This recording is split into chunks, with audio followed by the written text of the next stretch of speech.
para que ele escape desse impeachment. Então agora ele está se organizando e está começando a conversar com a Câmara, com o Senado, está começando a se relacionar para tentar escapar disso. A gente já viu que o presidente da Câmara não vai fazer o recebimento desse pedido de impeachment. Acho que é prudente, porque o momento agora é de pensar em coronavírus, o momento agora é de pensar em Covid-19, mas o procedimento de impedimento ele tem que seguir adiante uma hora. Porque o Covid a gente sabe, todo mundo sabe, vai passar. Isso vai passar. Não é? Nós não sabemos se daqui a 30 dias, se daqui a 40 dias, se daqui a 4 meses, mas vai passar. Mas esses crimes, essas condutas, todas praticadas pelo presidente, elas não podem ser esquecidas. E esses procedimentos que eu garanto para você são 4, tem muito mais já, e outros sendo preparados, isso tem que ir à frente. E aí, infelizmente, nós vamos passar por tudo aquilo de novo e acaba prejudicando o país? Acaba, mas é um mal necessário. Não é? Da mesma maneira que nós temos que ficar em casa durante vários dias, sem produzir, para que possa passar esse vírus tão maléfico à nossa saúde, nós também vamos ter que pagar o preço, que é o procedimento, ao meu ver, do impeachment, para ficar livre de outro vírus, que é um mau governante, um mau representante, que é um sujeito que não tem a menor condição humana, digo humana, de presidir um país do tamanho do Brasil, né? E com a necessidade que o Brasil tem, né? Nós tivemos aí um ministro da Saúde que estava acompanhando de perto a população, entendendo a função dele, tanto enquanto um cientista da saúde, mas também um cara que ele procurava preservar os direitos das pessoas, né?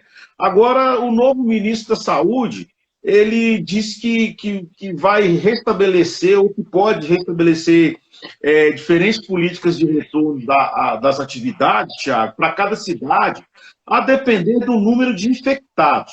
Então, assim, eu quero ver se você concorda com isso. É legal, é constitucional o que ele vai fazer, porque eu particularmente entendo que enquanto há a pandemia, a gente não pode mensurar se tem 5 casos em Venda Nova ou se tem 50 casos na Savassi. Eu acho que enquanto tem a pandemia, a gente tem que ter toda a precaução e a prevenção. E, sobretudo, o direito à vida, né, das pessoas. Então, como que você vê essa questão nesse posicionamento do novo ministro da Saúde, né, tendo em vista que o ministro passado, e a gente também está falando aqui de questões de direito, ele preservava e ele lutava justamente para preservar o direito.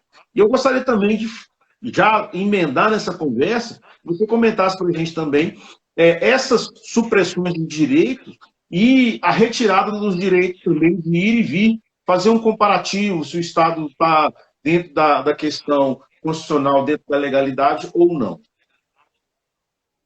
Ótimo.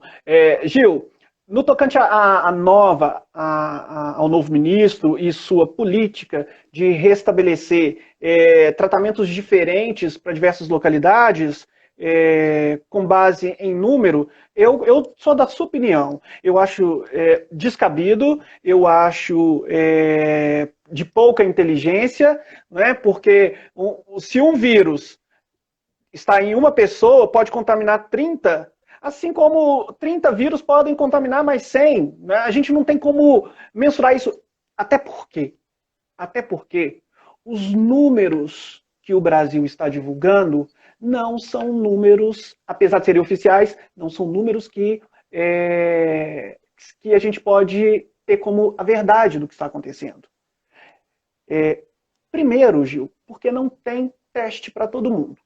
Se você tiver aí agora, na sua casa, os sintomas do Covid-19, procurar um hospital, possivelmente não vai ter teste para você, porque não tem teste para todo mundo. Os testes que chegaram para os profissionais de saúde, e olha que não atenderam a todos os profissionais de saúde. Né? Então, quando se fala há tantos mil infectados no Brasil, oficialmente o número é este. Está errado.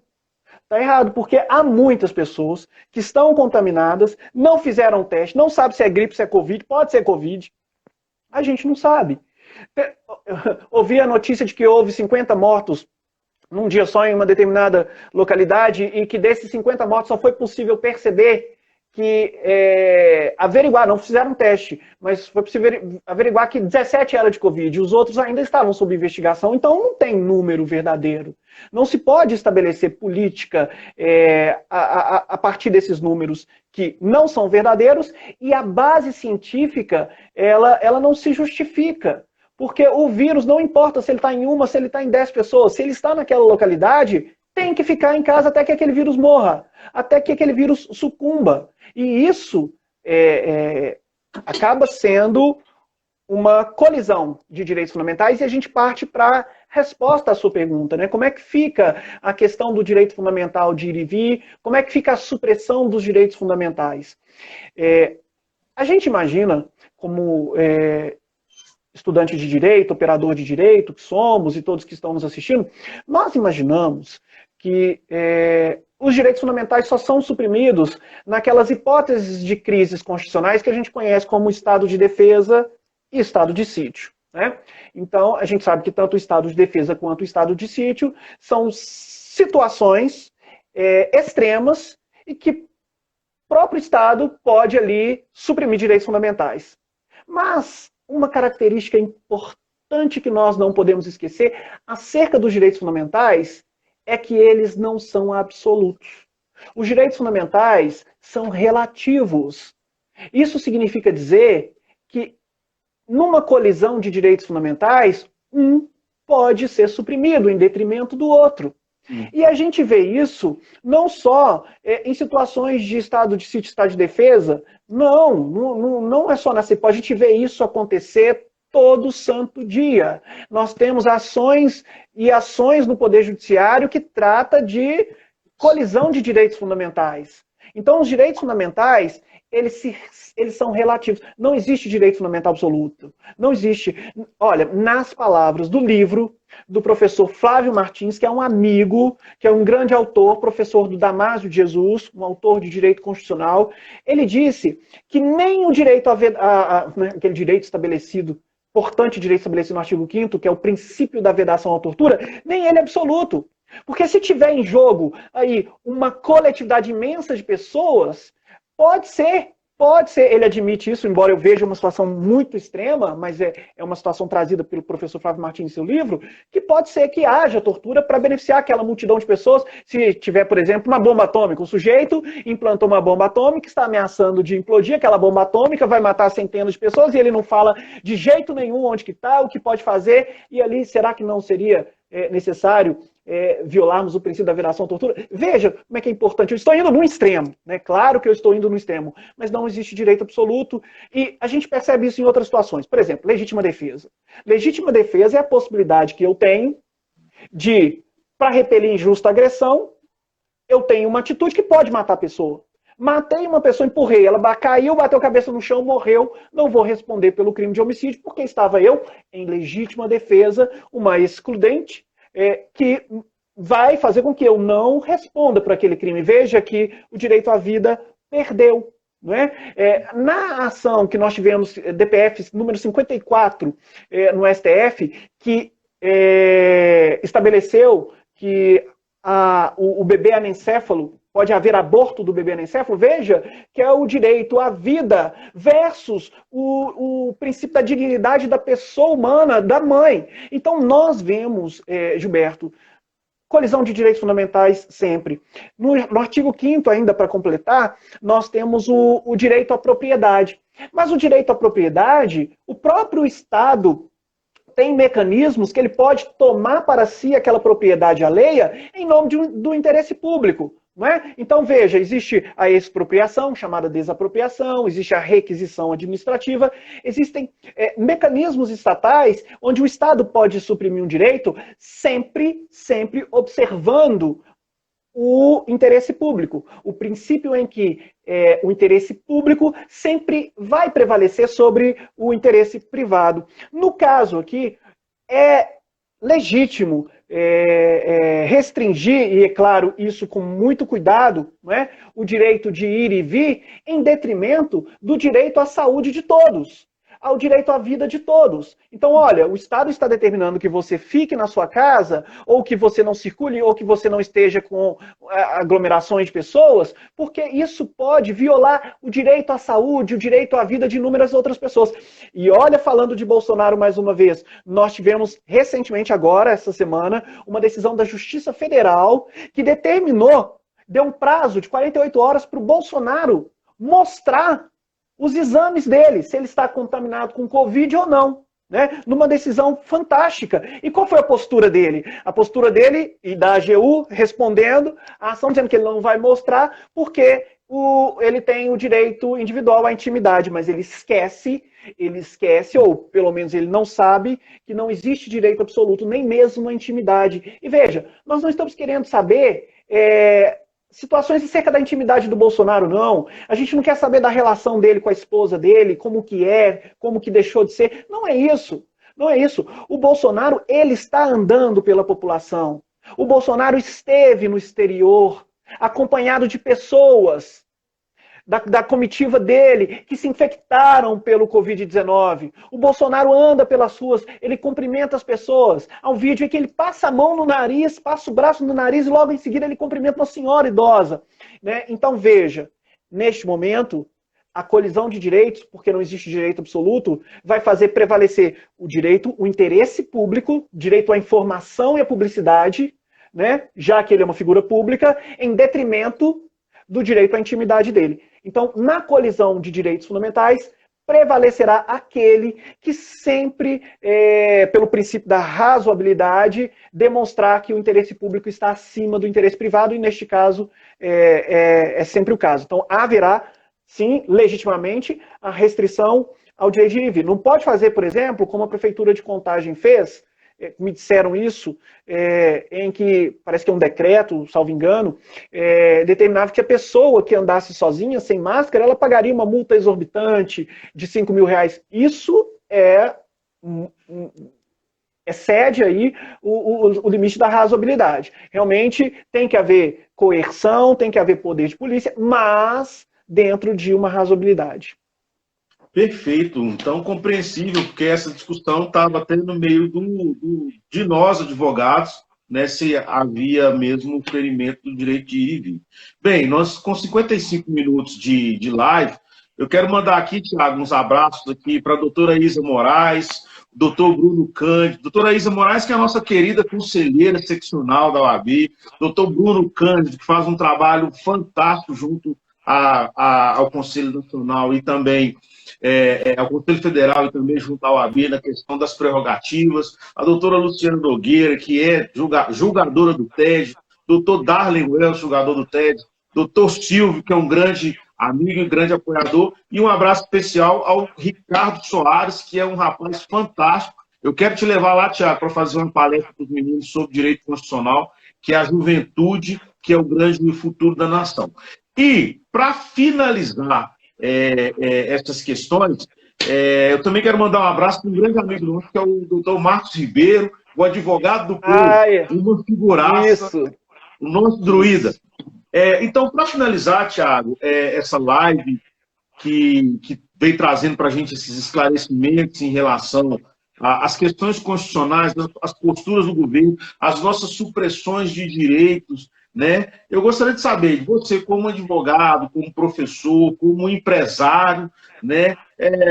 O que você vê de futuro para o nosso país, se essa pandemia, se nós tivermos que manter o isolamento social aí por mais 3, 4 meses, enfim, como que fica a educação, uma pincelada geral e ainda trazendo essa resposta pessoal, mas também eu gostaria que você colocasse dentro do direito constitucional quais são os remédios que o governo, né, tem que trazer para a população no caso de permanecer essa pandemia, quais as garantias que o Estado tem que dar para o cidadão, para a gente também não entrar numa questão de catástrofe.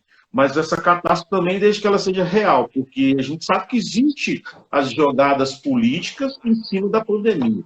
Então, nós queremos saber, eu te faço essa pergunta para saber quais são as suas perspectivas dentro do que você exerce, né? E o que o Estado pode nos oferecer de direito mesmo, cumprindo a Constituição. Gil, vou te falar como advogado, como empresário, como professor, mas antes também eu quero te agradecer pelo convite, agradecer a Ordem dos Advogados do Brasil, agradecer a todos, né, que se envolveram nesse evento. Um abraço especial para o meu querido amigo, Dr. Marcos Ribeiro, que é advogado do povo, a sua esposa, Elis, que é uma pessoa brilhante.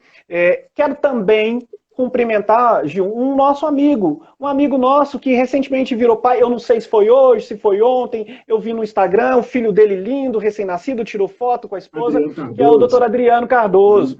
Então, e o bebê lindo, lindo, a cara do pai, viu? Então, Adriano, meu querido amigo, meus parabéns, né, pela paternidade, não sei se você já era pai, mas como pai eu posso dizer que é a melhor coisa do mundo, e eu sei que você está sentindo aí agora, nesses primeiros dias, que esse bebê chegou aí na sua vida, o sentido que tem e que alegria que traz, né? Gil, como empresário, como professor, como advogado, a perspectiva que eu vejo são duas. Nós podemos ter uma perspectiva muito ruim, e podemos ter uma perspectiva de superação. Eu prefiro que a gente tenha e construa uma história de superação, e eu vou explicar como que isso pode acontecer e de fato já está acontecendo. Mas na visão pessimista, na perspectiva ruim, se essa pandemia durar muito tempo, a nossa economia vai entrar em colapso, infelizmente vamos ter pessoas passando necessidades, o Estado, apesar dele ser garantidor, apesar dele ser protecionista, apesar do papel dele de ter a obrigação de fazer, de cuidar da gente nesse momento, o Estado é limitado. Existe o princípio da reserva do possível, né, pelo qual o Estado não pode tudo. O Estado não pode garantir R$ 1.200 às mães e às chefes de família durante muito tempo, né? Isso não vai perdurar. Isso não, né, parece até ouvir dizer que parece que haverá suspensão, não sei. Tem que pesquisar melhor. Haverá suspensão desse segundo auxílio emergencial. Né? Tem que confirmar isso. Mas o Estado ele é limitado. Apesar dele ser rico, dele ser grande, tudo, ele não pode tudo. E se a gente não nos organizarmos e pensarmos só nessa dependência do Estado, pensar só em dependermos do Estado para tudo, a gente vai ver muita coisa triste. A gente vai ver muita gente morrendo, como a gente já está vendo, a gente vai ver muita gente passando necessidade, porque as pessoas não trabalham, as pessoas não produzem, se elas não produzem, gera escassez de produto, se gera escassez de produto, gera inflação, porque aumenta o preço, e por aí a gente entra numa cadeia muito ruim, de uma situação muito ruim, economicamente falando. Mas a gente pode superar, e aí é a minha visão boa, é a minha perspectiva otimista, não é? Que é o que a gente tem visto, por exemplo, com iniciativas do Banco Itaú. Não estou fazendo propaganda do Banco Itaú, apesar de eu ser cliente do Banco Itaú, eu posso te dizer que aquela doação bilionária que o Banco Itaú fez, e tem que fazer mesmo, né? Porque durante todas as décadas que o Itaú existiu, o Brasil colaborou, os brasileiros foram lá, fizeram lá suas respectivas contas, pagaram seus financiamentos, e o Banco Itaú é o gigante que é por nossa causa também, por nossa colaboração. E aí ele está retornando, ele está dando o retorno em agradecimento a essa doação, essa organização, para que a coisa passe de uma forma que não haja tanto, não se tenha... Nós temos 20 segundos para finalizar, que vai cair. 20 segundos. Então, para encerrar, a iniciativa privada tem que fazer a sua parte, nós temos que fazer a nossa parte, para que a gente possa superar isso de uma forma que fique no passado e que fique bem.